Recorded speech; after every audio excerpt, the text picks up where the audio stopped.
welcome to the first battle of the tournament. So today we are on Amazon Confluence and we're going to be doing a 1v1. So Ardo is going to be in command of the British on this flank, and Tobster, excuse me, is going to be in command of the French on the other side. So we will see what happens here. I believe the rules for this battle were 2 artillery max, and then I think max 3 or 4 lights. I think 4 lights. 5 lights, excuse me.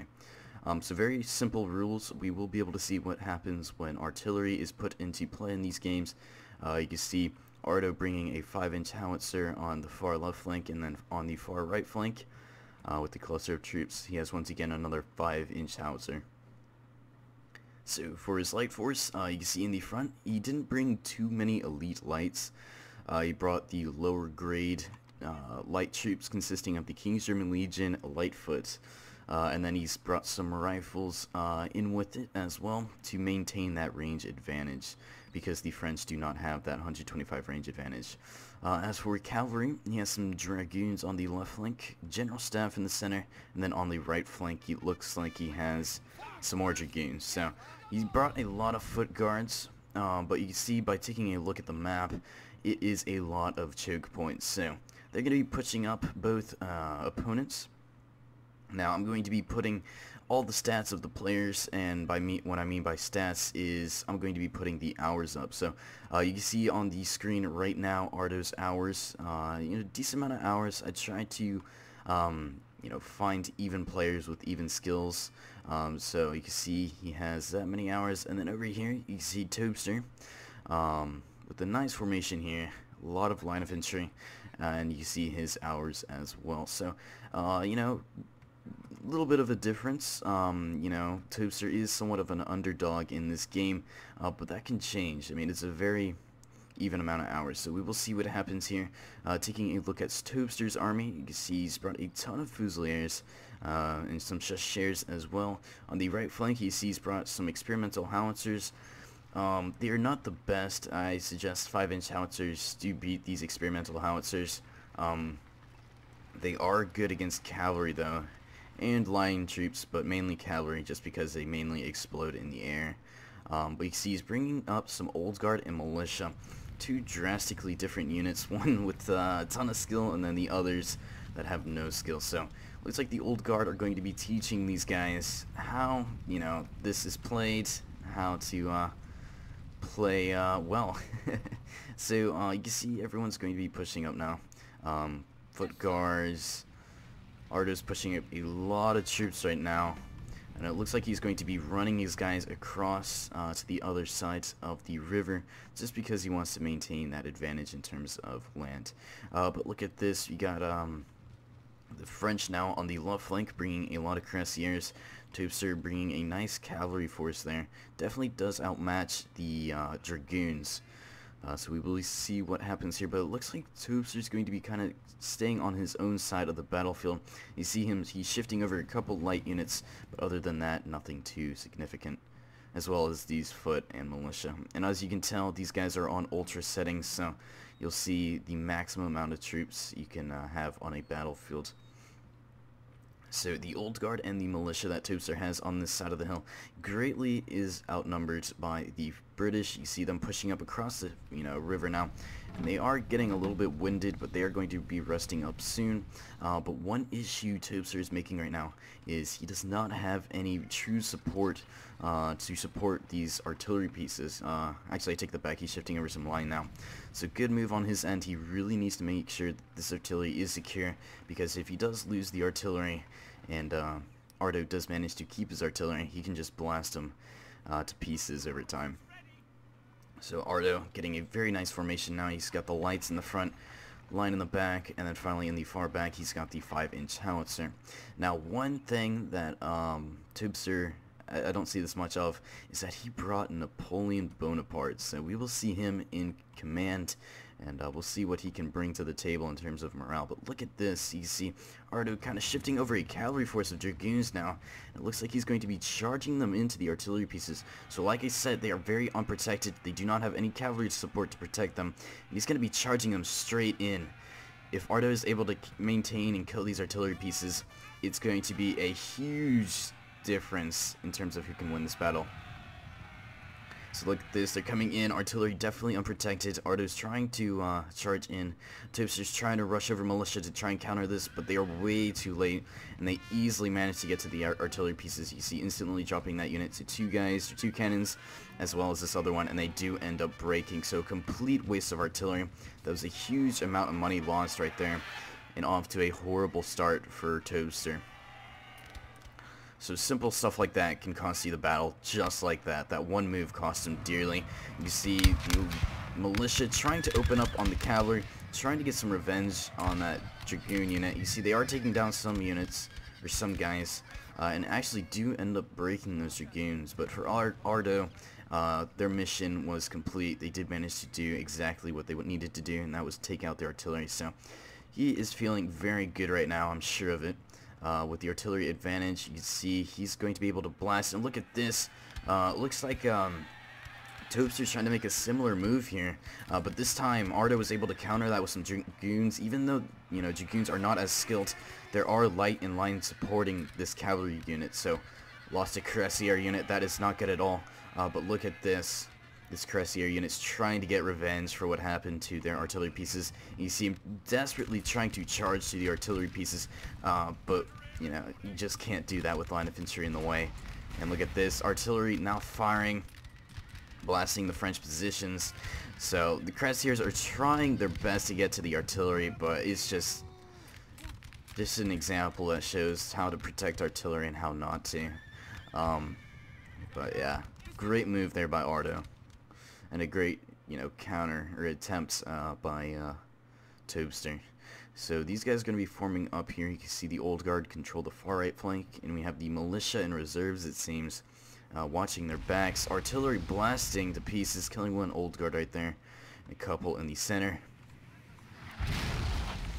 So like I said, with the artillery advantage, it's going to be a drastic change in the power, because it's going to force Toaster now to attack their positions.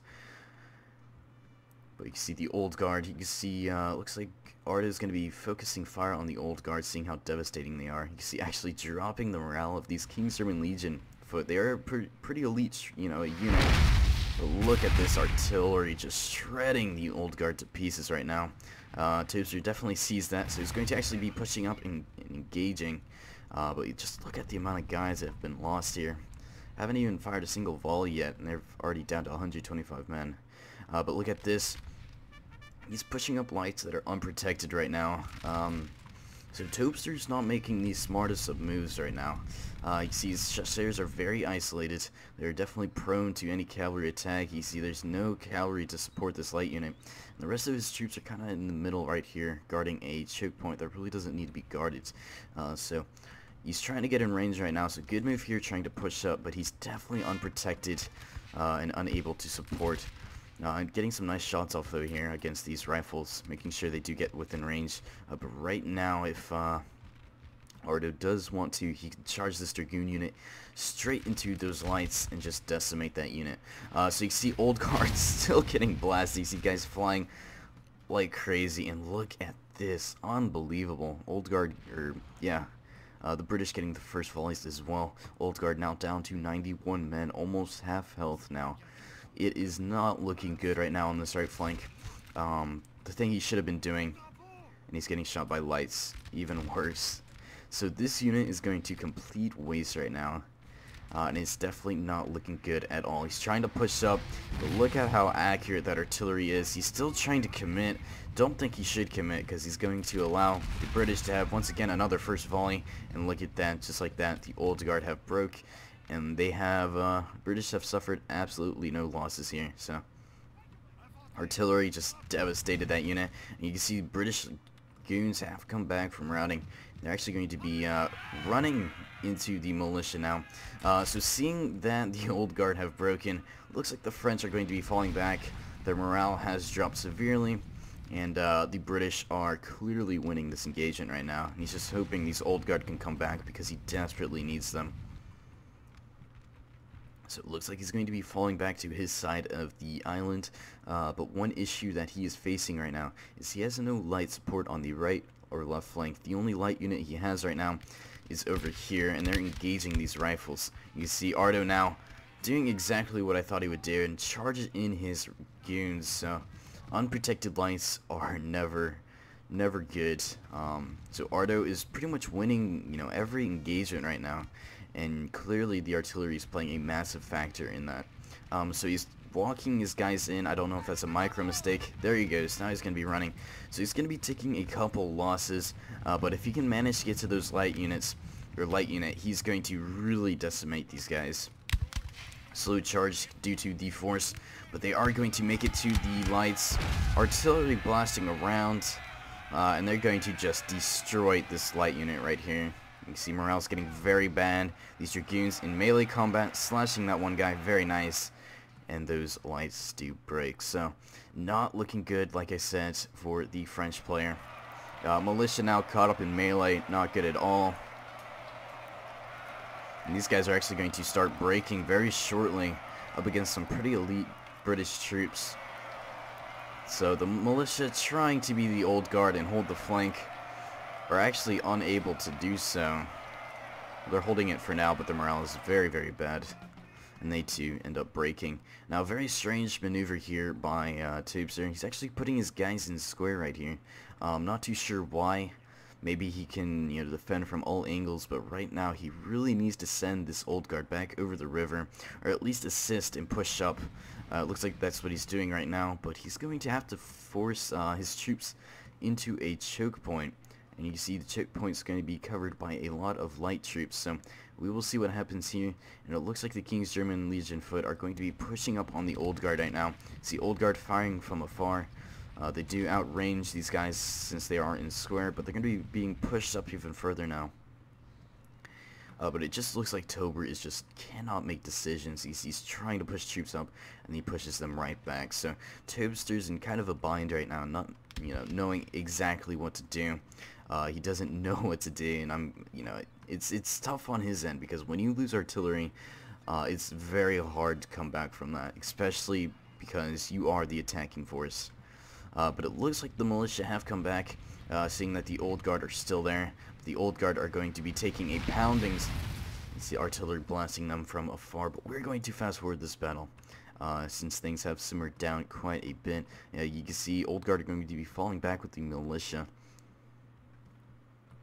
So we will see what happens here. Looks like they're going to have a last stand, but this is going to be a very, very easy last stand. You can see militia up against King's German Legion Foot, and we have rifles up against old guard. So rifles do outrange the old guard. We got the officer here. Let's see if he's going to be taken down.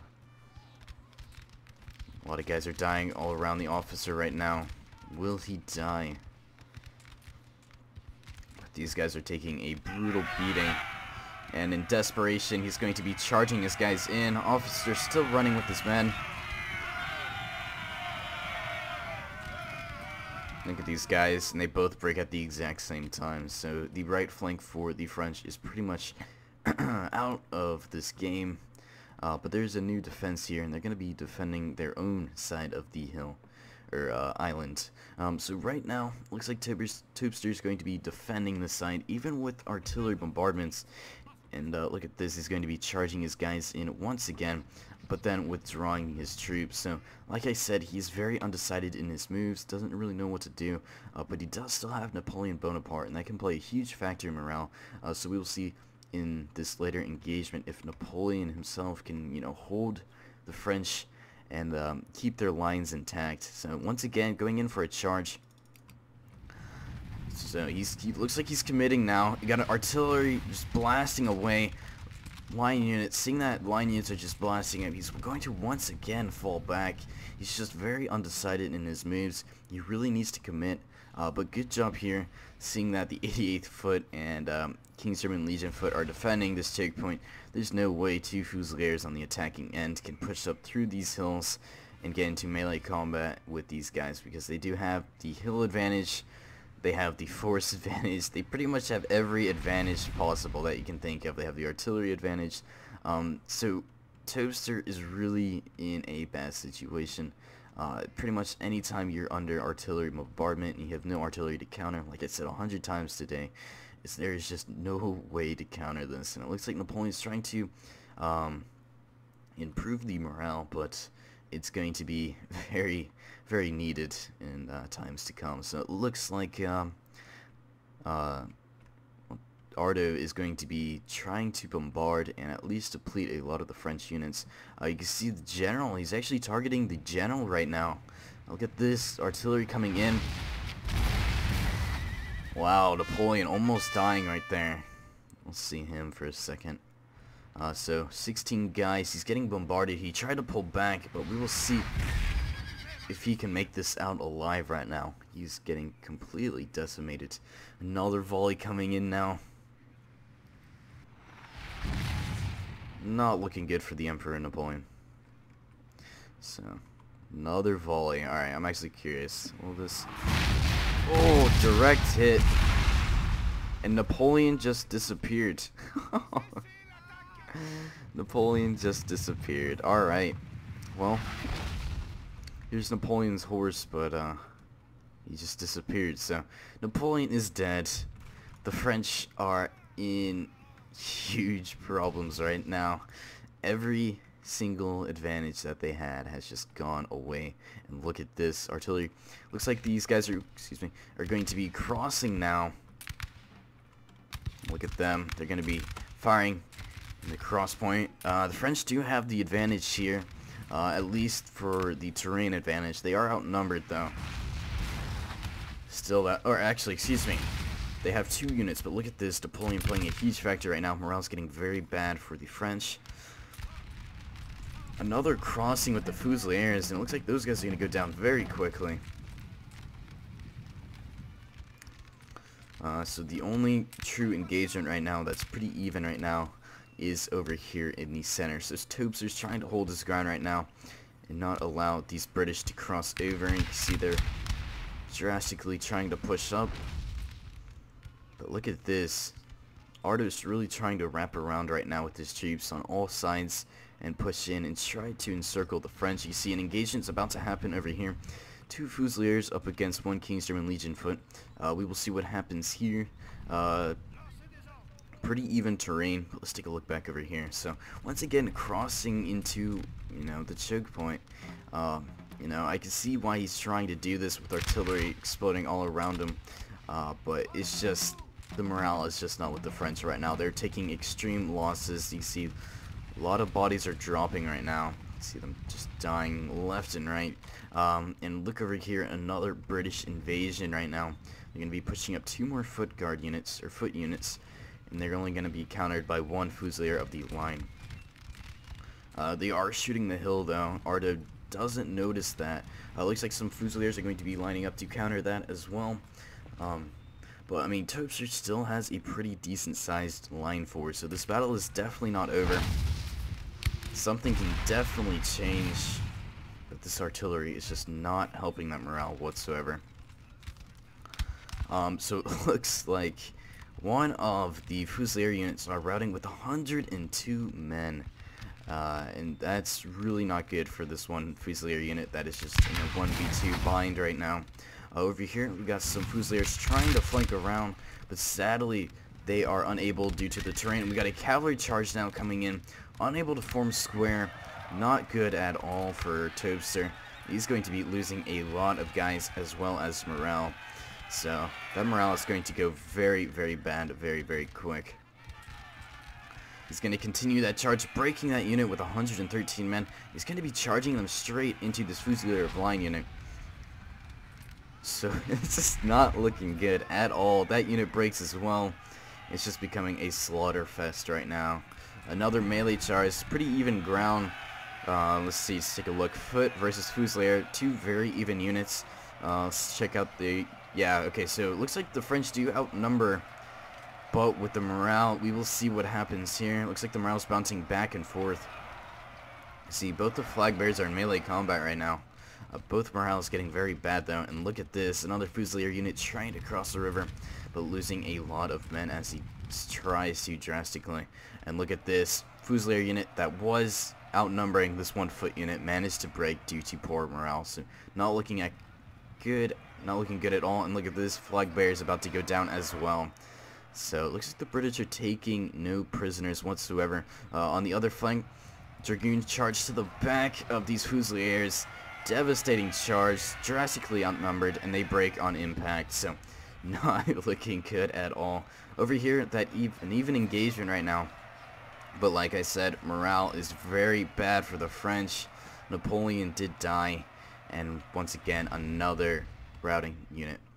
Look at this. So these guys are caught up in melee right now. 2v1. But there is no escaping for this unit just because there's another unit straight behind it. So we will see, will any of these guys survive? 73 men. And they're charging, trying to run away. And they're going to be countered and shot from both sides. Not good. Will anyone make it through? Look at this. We got one guy that made it through. The rest are getting absolutely slaughtered and mauled down right now. Left and right. The numbers are dropping drastically. Down to 3 guys now. He's trying to turn around. He's trying to think of an idea. Will he make it out, though? Getting shot and getting killed. So, no survivors in that unit at all. The French are getting very desperate right now. Down to the final unit now. The rest of the units have broken. Artillery blasting all around, killing a lot of guys. And the French do break. So, very tragic battle for Tober. And a very, very bad defeat. So you can just see clear victory for Artem. But both players did do a great job. Still, you know, it's hard to play as Tobster in that scenario when you lose your artillery. I think if he did have his artillery, it would have been a very big or a different game. But let's take a look at the standings. So you can see Artem is going to be moving on to the semifinals. And he's going to play his match there. So anyways, guys, hope you guys enjoyed this video, and I will see you guys later.